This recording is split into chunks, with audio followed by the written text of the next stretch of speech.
muy contento, ¿no?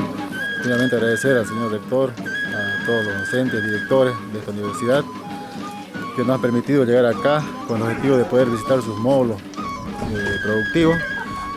Nosotros como gobierno regional de Gran Chaco, a la cabeza de nuestro hermano José Luis Ábrego, gobernador del Chaco, vinimos acá a hacer una visita técnica para poder ver, poder llevarnos, ¿no?, esta gran experiencia que ustedes tienen acá, tanto el módulo de la carrera de forestal, la carrera de petróleo y gas, la carrera de ecopiscicultura, un trabajo excelente.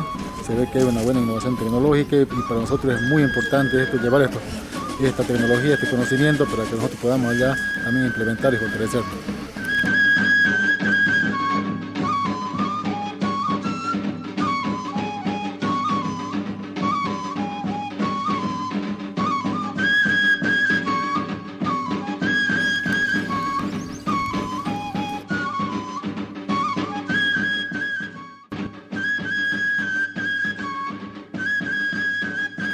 Ya tenemos bastante experiencia en esto y bueno, ya se va a ir a una escala mayor, a futuro.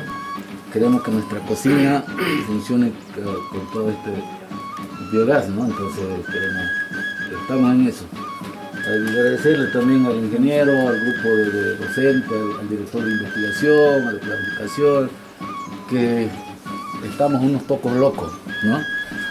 Y queremos de esa gente de que innove, le ponga ganas de equivocarse para lograr. Entonces, ustedes que están en toda la región del Chaco también sean portadores, ¿no?, de este trabajo que se hace en la universidad y que inviten a los jóvenes.